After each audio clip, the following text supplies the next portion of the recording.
السلام علیکم ورحمۃ اللہ وبرکاتہ۔ عزیز طلباء، مبادیات علم فرائض سے متعلق 9ویں بحث تاریخ علم فرائض ہے۔ علم فرائض کی مکمل تاریخ آپ حضرات کے سامنے ذکر کرنا مناسب ہے تاکہ اس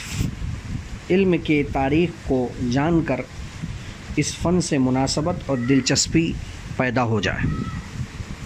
اسلام سے قبل زمانے جاہلیت میں میت کے پسماندگان میں سے صرف ان رجال یعنی مردوں کو میراث ملتی تھی جو میدان جنگ کے قابل ہوتے تھے۔ کمزوروں، بے بسوں اور ضعیفوں کو میراث میں سے کوئی حصہ نہیں ملتا تھا۔ بچوں اور بیواؤں کا کوئی پرسان حال نہ ہوتا تھا۔ یہ سب بیچارے روتے بلبلاتے رہ جاتے اور ان کے سامنے جب سارے جوان قوی مالدار لوگ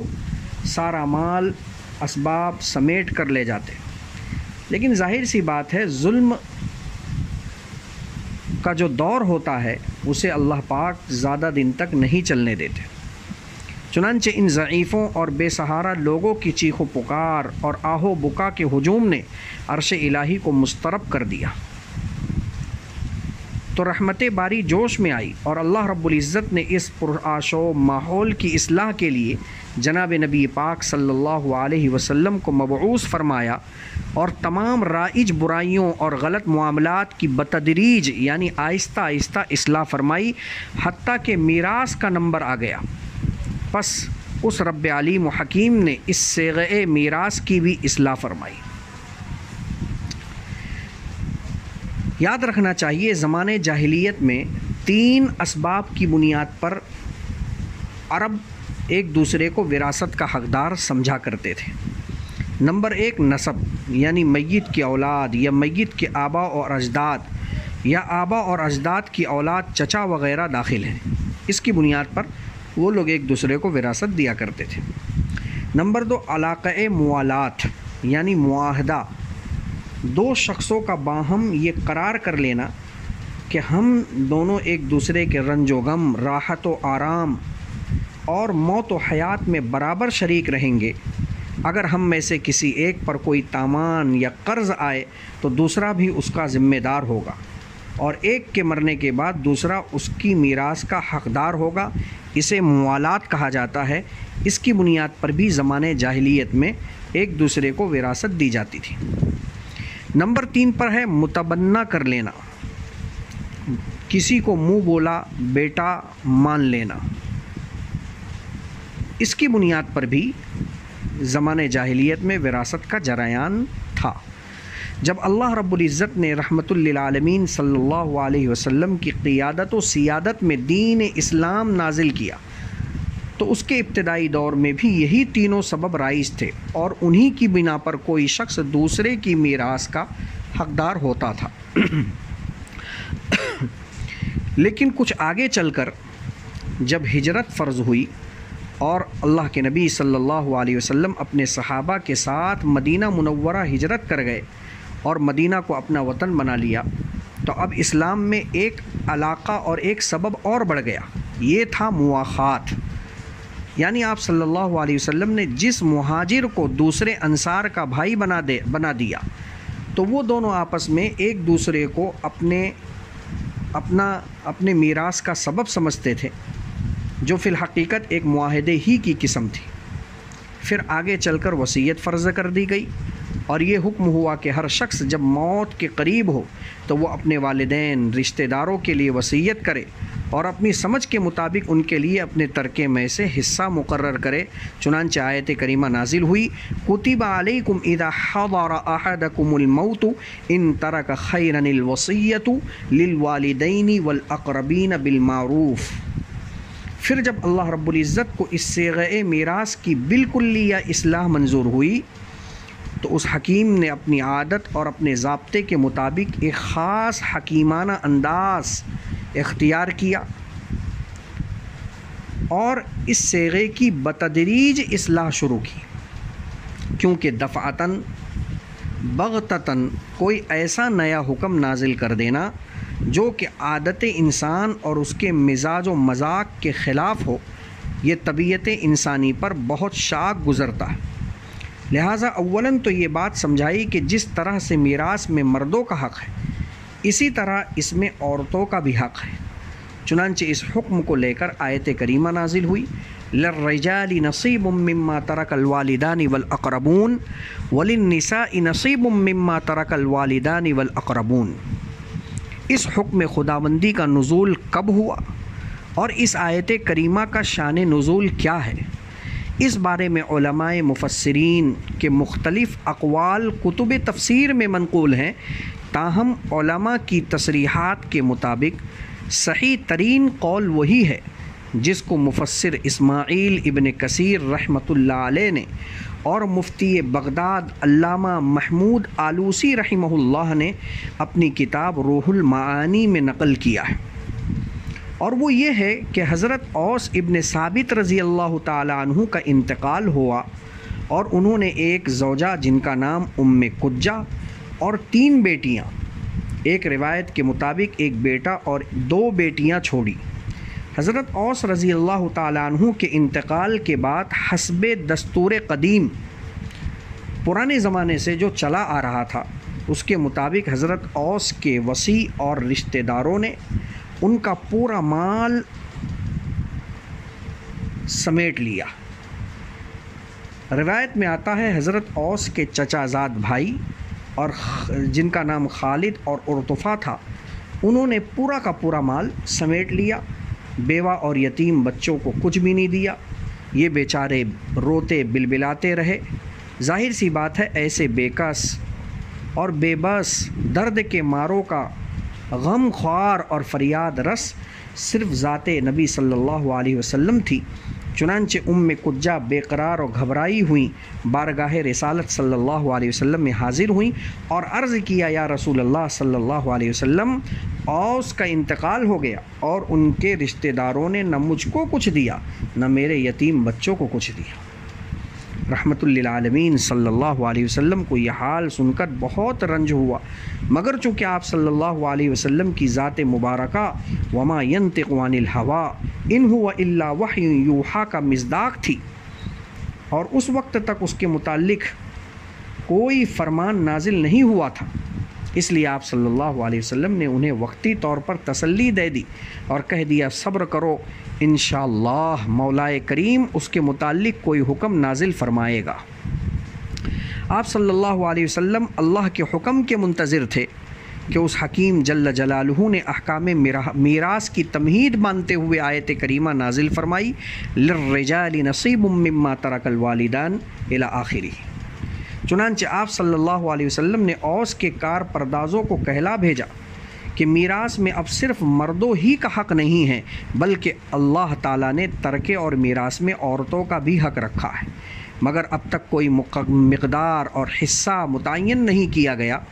لہٰذا تم اوس کے مال کو بجنس ہی محفوظ رکھنا، اس میں سے ایک دانہ بھی خرچ نہ کرنا، انشاءاللہ عنقریب کوئی حصہ متعین کر دیا جائے گا۔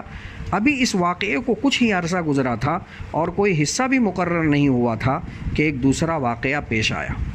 قبیلہ خزرج کے ایک مشہور جلیل القدر انصاری صحابی حضرت سعد ابن ربیع 3 شوال غزوہ احد میں اعلاء کلمت اللہ کے خاطر جنگ کرتے ہوئے 12 زخم کھا کر شہید ہوئے، اور انہوں نے اپنے پسماندگان میں ایک بیوی اور 2 بیٹیاں چھوڑیں۔ حسب رواج قدیم آپ کے بھائی نے پورا مال لے لیا اور حضرت سعد کی بیوی اور یتیم بچیوں کو کچھ نہیں دیا۔ ظاہر ہے کہ ایسے مظلوموں اور بےکس مسلمانوں کا مأویٰ و ملجا آپ صلی اللہ علیہ وسلم کی ذات مبارکہ تھی، لہٰذا یہ بھی اپنی دونوں بیٹیوں کو لے کر حضور پاک صلی اللہ علیہ وسلم کی خدمت میں حاضر ہوئیں اور عرض کیا، یا رسول اللہ صلی اللہ علیہ وسلم، ان کے باپ سعد نے احد میں دین اسلام کے خاطر اللہ کے راستے میں آپ صلی اللہ علیہ وسلم کے قدموں پر جان نچھاور کر دی، ان کا جو کچھ ترکہ تھا وہ ان لڑکیوں کے چچا نے لے لیا اور ابھی ان لڑکیوں کی شادی بھی کرنی ہے۔ آپ صلی اللہ علیہ وسلم نے اس فیصلے کو بھی اللہ کے حوالے کر دیا اور حضرت سعد ابن ربیع رضی اللہ تعالیٰ عنہ کی بیوی کو بھی تسلی دیتے ہوئے کہہ دیا کہ انشاءاللہ رب حکیم عنقریب ہی کوئی حکم نازل فرمائے گا۔ چنانچہ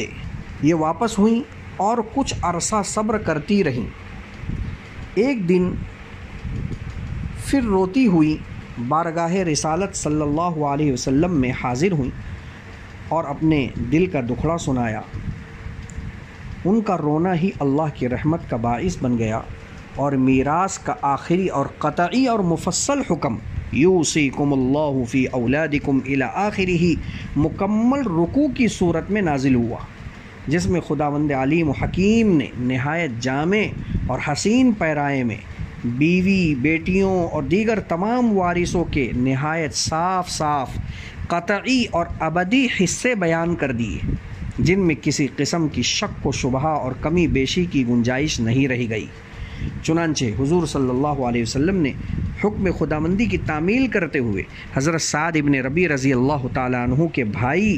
کے پاس کہلا بھیجا کہ اپنے بھائی سعد کے مال میں سے 2/3 ان کی بیٹیوں کو اور 8واں حصہ ان کی بیوی کو دے دو، اور جو باقی رہ جائے وہ بطور عصبہ تمہارا۔ اس کے بعد آپ نے اوس ابن ثابت کے ترکے میں سے 2/3 ان کی بیٹیوں کو اور 8واں حصہ ان کی بیوی کو اور باقی مال ان کے چچازاد بھائیوں کو دلوایا۔ اور اب اس طرح سے اسلام کے اس آخری اور ابدی ضابطۂ میراث پر عمل شروع ہو گیا۔ اگرچہ میراث کے یہ احکام اور خاص طور سے عورتوں کو میراث سے حصہ دینا لوگوں کے لیے ایک عجیب اور نامانوس حکم تھا اور ان کی طبیعت کے بالکل خلاف تھا، مگر رب حکیم نے اس حکم کو اس حسن ترتیب سے نازل کیا کہ ان کو ناگواری تو کیا، ان کو اس کا بالکل احساس بھی نہیں ہوا، بلکہ ایک قسم کی انہیں خوشی محسوس ہوئی، اس طور پر کہ اس حکیم و علیم نے ابتداءً یہ بتلا دیا کہ میراث میں جس طرح مردوں کا حق ہے اسی طرح عورتوں کا بھی حق ہے۔ اس سے لوگوں کا مزاج بن گیا کہ میراث میں عورتوں کو بھی حصہ دیا جاتا ہے، تو اس سے لوگ چونک پڑے اور عام عقل انسانی سوچ و فکر میں مبتلا ہو گئی اور غور و فکر کرتے ہوئے اس نتیجے پر پہنچی کہ شاید اب عورتوں کو بھی مردوں کے برابر کے حقدار ٹھہرایا جائے گا، جیسے کہ زمانے جاہلیت میں عورتوں کی ہمدردی کرتے ہوئے ایک طویل غور و فکر کے بعد عامر نامی شخص نے عورتوں کو مردوں کے برابر حصہ دلوانا شروع کیا تھا۔ پھر کچھ ہی روز میں یہ سلسلہ متروک ہو گیا۔ جب لوگوں کی سوچ یہاں تک پہنچی تو اب اللہ پاک نے اپنا حکم للذکر مثل حظ الانثیین، یعنی عورتوں کے لیے مردوں کا آدھا حصہ ہے، نازل کیا، جو ان کے لیے گرانی کے بجائے خوشی کا باعث بنا، اور لوگوں نے اس کو بصمیم قلب بلا چوں چرا قبول کیا، کیونکہ پہلے بظاہر برابری معلوم ہوئی تھی اور اب مردوں کے مقابلے میں عورتوں کا حصہ آدھا ہونا معلوم ہوا۔ علاوہ ازیں انداز بیاں بھی لطیف اور ہمدردی و خیر خواہی کا اپنایا گیا، نیز عورتوں کو مردوں سے آدھا حصہ دینا عین حکمت و عدل کے موافق بھی ہے، نہ کہ عورتوں پر ظلم، کیونکہ دنیا بھر کے سارے اخراجات حتیٰ کہ بیوی کا نفقہ بھی مرد پر واجب ہے، جبکہ عورت کے ذمے کسی قسم کا کوئی خرچ نہیں۔ دیگر اخراجات تو درکنار، خود اپنی ذات کا خرچ بھی اس کے ذمے نہیں ہے، خواہ عورت کتنی ہی صاحب ثروت مالدار کیوں نہ ہو، بلکہ بیوی کا خرچ بھی اس کے شوہر پر ہی واجب ہوتا ہے۔ اتنا ہی نہیں بلکہ شوہر سے مہر کی رقم بھی لیتی ہے، تو پھر یہ حکم عورتوں کے حق میں ظلم کیسا؟ خلاصہ کلام، جب منشأ خداوندی پورا ہوا اور آیت میراث نازل ہو گئی تو آخری حکم میراث نے قدیم تمام احکام کو منسوخ کر دیا، جو عارضی طور پر کسی مصلحت کی بنا پر چند روز کے لیے جاری کیے گئے تھے یا پہلے سے چلے آ رہے تھے۔ چنانچہ مہاجرین و انصار کی باہمی وراثت کا قصہ ختم ہوا، متبنہ کا میراث سے حصہ بند ہوا اور وارثوں کے لیے وصیت ناجائز قرار دے دی گئی، اور جناب نبی پاک صلی اللہ علیہ وسلم نے حجۃ الوداع کے موقع پر صاف صاف اعلان کر دیا، ان اللہ قد اعطى کل ذی حق حقہ الا فلا وصیۃ لوارث۔ پس اب اسلام کے آخری و ابدی نظام میراث کے مطابق اسباب و علاقات میراث صرف 3 رہ گئے، جیسا کہ ہم نے گزشتہ سبق میں ذکر کیا تھا کہ علاقہ میراث شرعی طور پر 3 ہیں۔ نمبر 1 نسب، نمبر 2 زوجیت یعنی نکاح، اور نمبر 3 پر ولا۔ اور اللہ تعالیٰ نے میراث کے اس طویل باب کو جو حسب ارشاد